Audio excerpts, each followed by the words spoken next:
जामिया मिलिया इस्लामिया के 100 साल होने के बाद यूनिवर्सिटी को पहली बार मेडिकल कॉलेज मिलने जा रहा है। इस मेडिकल कॉलेज की प्रस्तावना हो चुकी है, विश्वविद्यालय ने अपनी तरफ से प्रस्ताव बना लिया है, बस केंद्र की मंजूरी मिलते ही इसे काम शुरू हो जाएगा। हालांकि इसके नामकरण को लेकर काफ़ी चर्चाएं हैं। इसका नाम प्रस्तावित है कि प्रधानमंत्री के नाम पर रखा जाए। इसको बात करने के लिए हमारे साथ विश्वविद्यालय के कार्यवाहक वीसी प्रोफेसर इकबाल हुसैन साहब हैं। सर, काफ़ी चर्चाएं हैं, पहली बार विश्वविद्यालय को मेडिकल कॉलेज मिलने जा रहा है। किस प्रधानमंत्री के नाम पे आप लोग बात कह रहे हैं, तो क्या अभी तक प्रस्तावना हुई है और क्यों आप प्रधानमंत्री के नाम पे रखना चाहते हैं? देखिए, सबसे पहले तो मैं एनडीटीवी का शुक्रिया अदा करता हूँ, धन्यवाद करता हूँ कि आप यहाँ पे आए और हमारी बात अपने श्रोताओं तक पहुँचाने।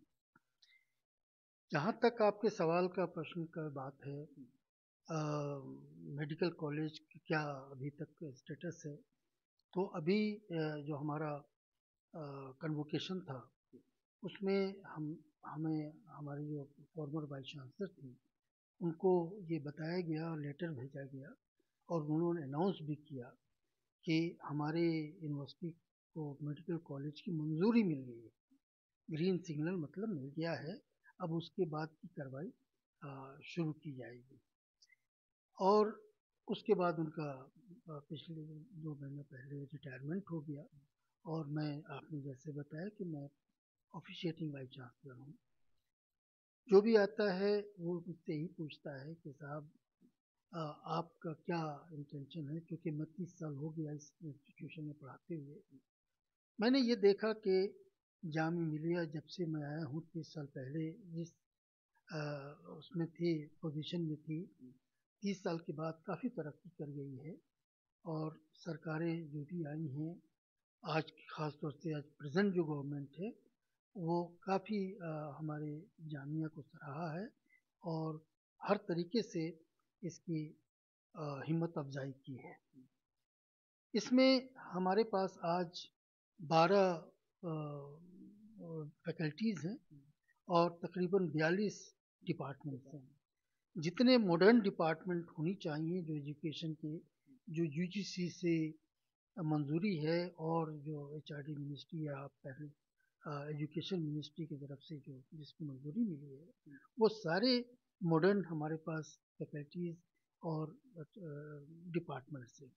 लेकिन कमी सिर्फ एक चीज़ की है, वो मेडिकल कॉलेज है। यहाँ तक कि हमारे पास एक बड़ी अच्छी वाइब्रेंट डेंटिस्ट्री भी है और बहुत अच्छे हमारे पास हॉस्पिटल भी है, लेकिन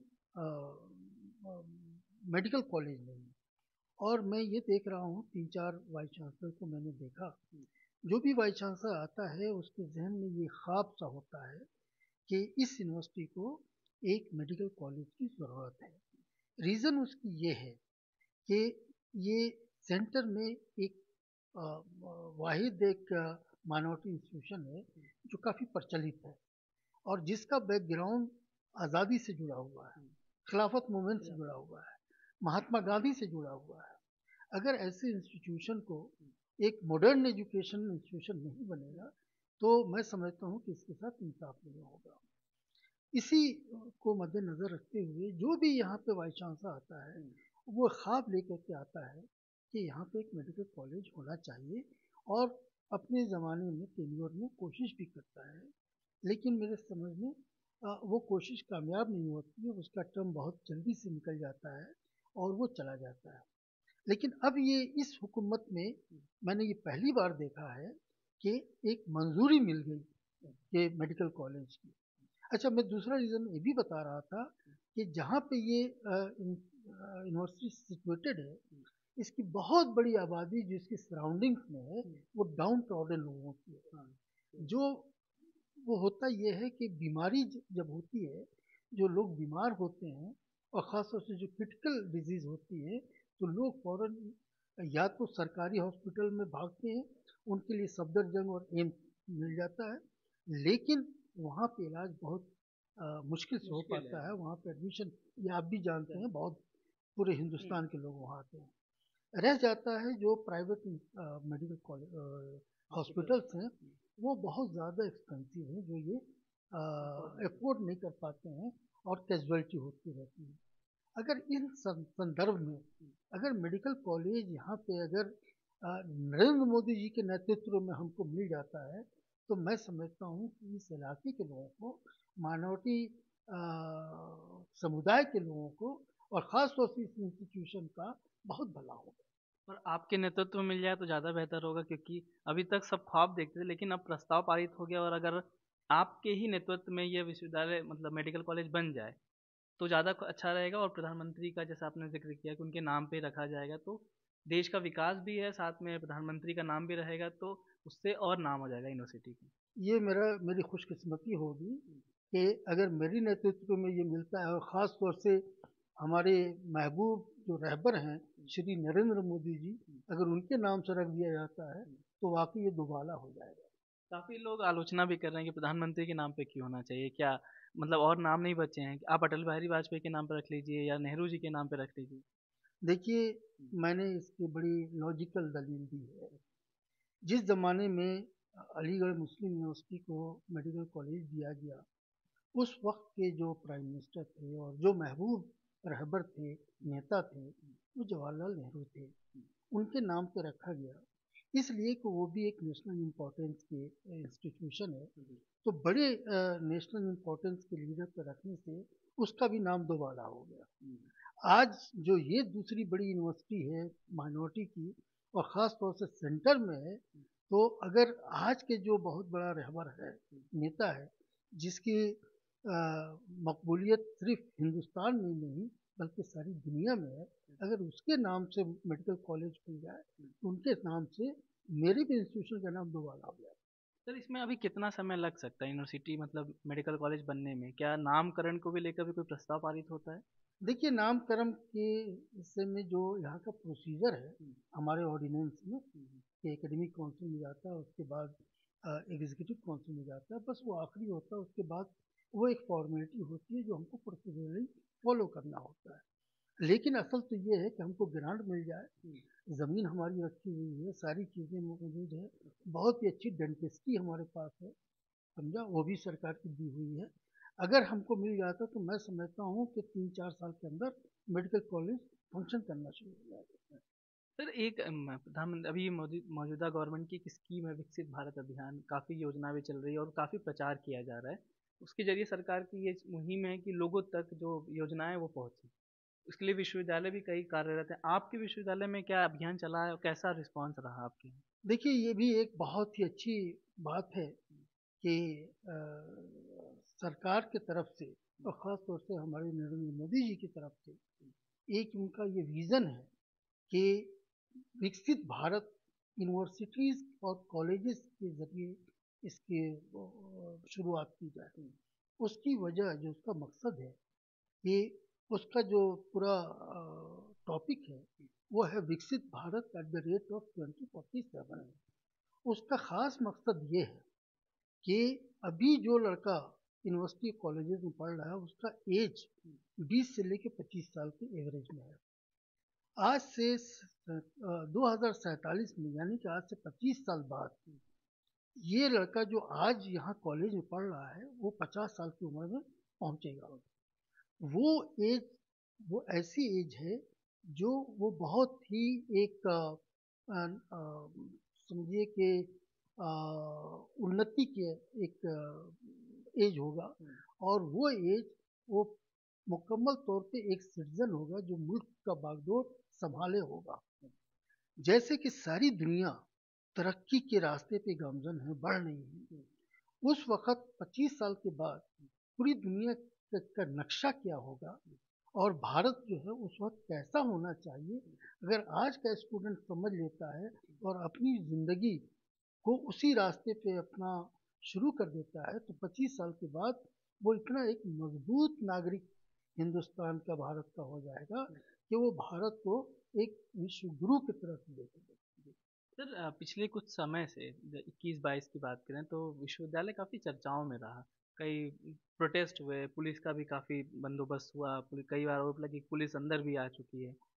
क्या अभी कैसा माहौल है और क्या आप इसको कैसे देखते हैं कि जो पिछली बार में रिजीम में जो प्रोटेस्ट हुए थे, उसको आप लोकतांत्रिक माहौल रहना चाहते हैं, रखना चाहते हैं, और कैसे प्रोटेस्ट भी रहे लेकिन यूनिवर्सिटी की जो स्टेटस है वो भी मेंटेन रहे? देखिए, मैंने आपको पहले भी बताया कि ये यूनिवर्सिटी सेंटर में है और माइनॉरिटी इंस्टीट्यूशन है। कोई भी सियासी रद्दोबदल होती है, रिएक्शन होता है, तो लोग ये चाहते हैं कि इसका फ़ायदा उठाया जाए, इस माइनॉरिटी इंस्टीट्यूशन का फ़ायदा उठाया जाए। इसमें आसपास की जो लोकेलिटी है वो भी मैक्सिमम माइनॉरिटी की होती है। जो भी शुरुआत की गई उसमें यूनिवर्सिटी का कोई योगदान नहीं था। ये यूनिवर्सिटी के सड़क पे जो सरकारी सड़क है, एमसीडी का सड़क है, उस पे ये सारी चीज़ें हुई। यूनिवर्सिटी के अंदर कुछ भी इसका असर नहीं था। जाहिर सी बात है उसमें कुछ एलिमेंट थे जिन्होंने उसको एक्सीड किया और पुलिस अपने एक्शन में आई। उसमें जो भी हुआ उसमें आपको अरेस्ट भी हुए, लोगों के ऊपर चार्जेस भी लगे, अभी तक मुकदमे चल रहे हैं। लेकिन जब वो प्रोटेस्ट ख़त्म हो गया और सारी मुहिम ख़त्म हो गई, यूनिवर्सिटी अपने ओरिजिनल पोजीशन पे आ गई। और जैसे मैंने आपको बताया कि यूनिवर्सिटी का उसमें कुछ भी हिस्सेदारी नहीं थी। हमारी यूनिवर्सिटी अपने पढ़ाई लिखाई के रास्ते पे चलती रही। उसका नतीजा ये है कि आज हमारी यूनिवर्सिटी NRIF रैंकिंग में टॉप पे है। सर एक चीज़ और है कि आपने यूनिवर्सिटी की बात कही, साथ में यूपीएससी जो कोचिंग आपके यहाँ चलती है वो भी टॉप में है। कई आईएएस आपने इस यूनिवर्सिटी कोचिंग से दिए हैं और काफ़ी किफ़ायती सबसे अच्छी पढ़ाई होती है। उसमें सीट थोड़ी बढ़ाने की मांग हो जा रही है ताकि थोड़ा और बच्चे पढ़ सकें, देश को नए और ज़्यादा आईएएस आपके इंस्टीट्यूट से मिल सकें। इसको लेकर क्या प्रस्तावना है या क्या सोच रही है यूनिवर्सिटी अभी? देखिए, ये बहुत अच्छा पहल था सरकार का कि जो भी ब्यूरोक्रेसी हो या गवर्नेंस हो सरकार की, उसमें माइनॉरिटी की भी भागीदारी होनी चाहिए। जाहिर सी बात है माइनॉरिटी कम्युनिटी पढ़ने लिखने में कमज़ोर रही है अपने हालात की वजह से, अपने इकोनॉमिक पोजीशन की वजह से। तो उसमें ख़ास तौर पे एक्शन जो कॉन्स्टिट्यूशन के अंदर हमारा अ, उनके लिए मराहत है, जो फ़ायदे हैं, उसके तहत सरकार ने हमको एक इंस्टीट्यूशन दिया, कोचिंग इंस्टीट्यूशन, जिसमें माइनॉरिटी का वो दाखिले होते हैं और हम उसको बड़े अच्छे स्टूडेंट माइनॉरिटी के लेते हैं, उनको तैयार करते हैं। और वहाँ पे ये था कि हमारे यहाँ बहुत अच्छी फैकल्टीज़ हैं, तो ये भी उनको कोचिंग करते हैं, बाहर से लोगों को भी बुलाते हैं। नतीजा ये होता है कि बहुत अच्छा परफॉर्मेंस हमारी RCA करती है, जो रेजिडेंशियल कोचिंग इंस्टीट्यूट के नाम से जाना जाता है। हम उनको रेजिडेंस से लेकर के और एजुकेशन से लेकर हर फैसिलिटी देते हैं। और इसमें हमारे उस इंस्टीट्यूशन से IAS टॉपर भी निकले और हर साल बहुत अच्छी तादाद ब्यूरोक्रेसी में जाते हैं। और अभी भी मांग ये है कि उसको बढ़ाया जाए। अगर हमारी सरकार ने हमें फैसिलिटी और ज़्यादा दे दी तो उसके नंबर हम और बढ़ा देंगे, उसके ऊपर और ज़्यादा हम अटेंशन करेंगे। और मैं समझता हूँ कि बहुत अच्छे ब्यूरोक्रेट्स इस इंस्टीट्यूशन से निकले। मतलब सीट बढ़ाने को लेकर बातचीत हो रही है क्या? अभी कुछ ऐसी प्रस्तावना है, आप लोग सरकार से बात करना चाह रहे हैं या बात पहुँचा दी गई है वहाँ तक? देखिए, ऐसा है कि अभी तो मैंने बताया कि हम ऑफिशिएटिंग वाइस चांसलर हैं। अभी तो जो स्टेटस को है हम उसके ऊपर निगरानी रखेंगे। मैं समझता हूँ कि 1 महीने के अंदर अंदर रेगुलर वाइस चांसलर का अपॉइंटमेंट हो जाएगा। और जो भी वाइस चांसलर रहेगा, हमें पूरी उम्मीद है कि इस तरफ ध्यान देगा।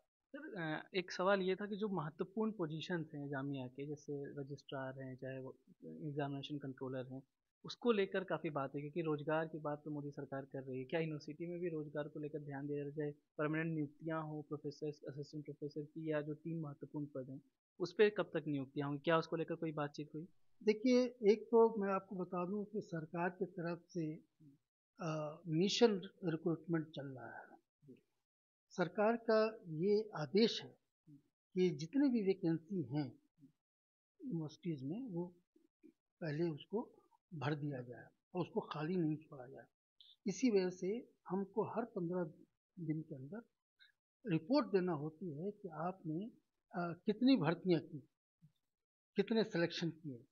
तो हमेशा हमारे यहाँ सिलेक्शन कमेटी होती रहती है और सरकार के यहाँ क्योंकि वो रोज़गार मेला लगता है और वहीं से उनको अपॉइंटमेंट लेटर भी इशू होते हैं। सरकार को बताना पड़ता है कि कितने हमने इस पखवाड़े में या एक महीने में कितनी नियुक्ति की, एक तो ये चल रहा है। जहाँ तक स्टैट्यूटरी पोजीशन की आपने बात की, हाँ हमारे इंस्टीट्यूशन में तकरीबन 2-2.5 साल से ये पोजीशंस खाली हैं जहाँ पे अभी ऑफिशिएटिंग लोग काम कर रहे हैं। लिहाजा इस वक्त हमारे पास ऑफिशिएटिंग रजिस्ट्रार हैं, ऑफिशिएटिंग कंट्रोल ऑफ एग्जामिनेशन है और ऑफिशिएटिंग फाइनेंस ऑफिसर हैं। अभी 9 तारीख में, पिछली 9 तारीख को मिनिस्ट्री से एडिशनल सेक्रेटरी साहब ने ऑनलाइन मीटिंग की सारे सेंट्रल यूनिवर्सिटीज़ के वाइस चांसलर के साथ, जिसमें मेरी भी यूनिवर्सिटी से उन्होंने पूछा, तो मैंने उनको साफ बता दिया कि हमारे यहाँ पूरी प्रोसेस जो है प्रतिक्रिया हो करके रखी हुई है। शॉर्ट लिस्टेड कैंडिडेट हमारे पास हो चुके हैं, हमारे पास सब मौजूद हैं। हमने कहा कि अगर सरकार हमें आज्ञा करे तो हम एक हफ्ते में वो इनका सिलेक्शन करके उनको हम मतलब अगर सरकार आदेश हो तो 1 महीने में नियुक्तियाँ हो नहीं जाएंगी। नहीं, एक एक हफ्ते हफ्ते में नियुक्ति हो एक जाएगी। हफ्ते में। वो सारी चीज़ें रखी हुई हैं, शॉर्टलिस्टेड कैंडिडेट रखी हुई हैं। सर एक सवाल ये है थोड़ा सा, जो एएमयू वाला विषय आप जानते ही होंगे, उसके बाद जामिया ही है जो माइनॉरिटी स्टेटस का एक यूनिवर्सिटी है पूरे मतलब पूरे इंडिया में, और जो सबसे अच्छा माना जाता है पढ़ाई के लिए।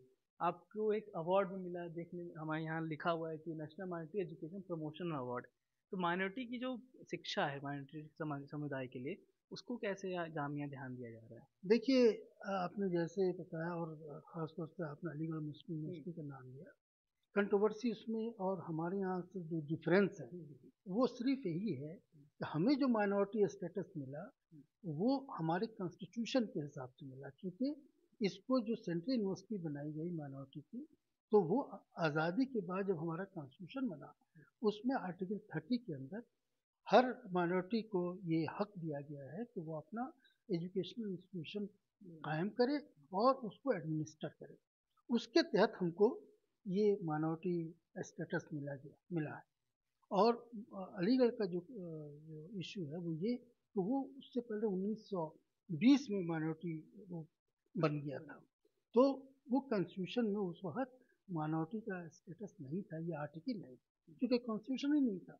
हमें तो कॉन्स्टिट्यूशन बनने के बाद जो भारत सरकार ने कॉन्स्टिट्यूशन में जो हमारे फ्रेमर्स ऑफ द कॉन्स्टिट्यूशन में उन्होंने दिया है, हमारे उसके तहत मिली। और आपको पता है जैसे सुप्रीम कोर्ट की रूलिंग है कि 50% हमारी टैगिंग है कि 50% माइनॉरिटी का रिजर्वेशन इसमें कर सकते हैं, 50% जनरल है। उस हिसाब से हमारे यहाँ एडमिशन होता है, हर तरीके से उसको फॉलो किया जाता है। तो इसमें जो फॉलोअप जो होता है माइनॉरिटी का, उसमें उसका रीज़न ही यही है, कॉन्स्टिट्यूशन में जो हमें बताया गया है, जो राइट मिले हैं कि माइनॉरिटी को कैसे उसका उत्थान किया जाए, isn't it? और जैसे हमारे मोदी जी का भी नारा है, सबका साथ सबका विकास। तो जब तक सबका विकास नहीं होगा तो नेशन का विकास नहीं होगा। इसी वजह से इस कॉन्स्टिट्यूशनल जो राइट दिया गया है उसको हमारी मोदी सरकार भी बड़ी तेजी से बढ़ावा देती है। सर एक आखिरी सवाल ये था, जैसे आपने पहले बता दिया कि कॉन्स्टिट्यूशन जो 30 का जो बताया गया माइनॉरिटी को, वो आपने एक फ़र्क बताया। बस आखिरी सवाल ये था कि आप विश्वविद्यालय में 30 सालों से हैं, आप डीन भी रहे हैं लॉ के, कैसे यूनिवर्सिटी के विकास पर आगे ध्यान देना चाहेंगे? दूसरा ये कि काफ़ी समय से विवादों में रहा है, मतलब विवादों में नहीं, चर्चाओं में रहा है, तो वो उसको कैसे आप नॉर्मलाइज करेंगे और आगे विकास को लेकर यूनिवर्सिटी की और अच्छा कैसे कर सकते हैं, उसको लेकर क्या कुछ अगर आपका आगे का रोड मैप होता अगर वो बता सकें? देखिए, किसी भी इंस्टीट्यूशन के विकास को देखा जाए, अगर इंस्टीट्यूशन का विकास होगा, इंस्टीट्यूशन पर्टिकुलरली यूनिवर्सिटी लेवल का, ये वो फैक्ट्री है जो नेशन को एक लीडर देती है, साइंटिस्ट पैदा करती है, एक अच्छा नागरिक बना कर देती है, isn't it? तो जो भी अगर इंस्टीट्यूशन को ऊपर उठाना है तो नेशन को ऊपर उठाने के मानंद है। हमारा जो अपना विज़न है 30 साल के उसमें, ये हर फैकल्टी में, हर डिपार्टमेंट में जो एजुकेशन का लेवल है, सिलेबस मॉडर्न सिलेबस होना चाहिए, उसमें प्रेजेंट एजुकेशनल रिक्वायरमेंट के तहत उस फील्ड में उसका सिलेबस बदलना चाहिए। पढ़ाई जो है class teaching and preparation and the education, I mean student preparation, ये इसमें टेक्नोलॉजी का ज़्यादा इस्तेमाल होना चाहिए। आज आप देख रहे हैं इंटरनेट का ज़माना है, अब हार्ड बुक लड़के कम पढ़ते हैं, क्लासेस में आईपैड लेके बैठते हैं, तो हमें लाइब्रेरी में जा कर के पढ़ने की ज़रूरत नहीं पड़ती है, लड़के आईपैड से निकाल के दुनिया की सारी नॉलेज छान मारते हैं। तो इसको at par with this modern technology हमें टीचर को अभी अपलिफ्टमेंट करना पड़ेगा, उनको उनका एकेडमिक डेवलपमेंट करना पड़ेगा, isn't it? और जो भी बाहर के मुल्कों से, चूँकि हमारा इस वक्त जो चैलेंज है कि हमको at par with the global level कैसे एजुकेशन को वर्ल्ड क्लास एजुकेशन कैसे बनाएं, इसके संदर्भ में हम आपको बता दें कि जामिया मिलिया में इस वक्त 17 बाहर के मुल्कों से MOUs जिसके तहत रोज़ाना बाहर के मुल्कों से ख़ासतौर से यूरोपियन कंट्री के छात्र जो हैं और टीचर हमारे यहाँ एक्सचेंज प्रोग्राम में आते जाते रहते हैं। हमारे यहाँ से उनके यहाँ जाते हैं, उनके यहाँ से हमारे यहाँ से बाज़ाब्ता क्रेडिट हम देते हैं उनको उनके रिज़ल्ट में, ताकि वो आएँ और सीरियसली इसको टेकअप करें। तो हमको पता है कि आज कैलिफोर्निया की यूनिवर्सिटी में क्या हमारा एक पर्टिकुलर जो डिपार्टमेंट है उसका लेवल क्या है, क्या डेवलपमेंट है, न्यू टेक्नोलॉजी का इस्तेमाल वो कैसे कर रहे हैं। अगर हम कोई कमी पाते हैं तो हम उसको फ़ौरन डेवलप करते हैं। इसी वजह से वो दिन दूर नहीं है कि जामिया मिलिया इस्लामिया एक वर्ल्ड क्लास इंस्टीट्यूशन यूनिवर्सिटी कहलाए। बहुत बहुत शुक्रिया सर। धन्यवाद।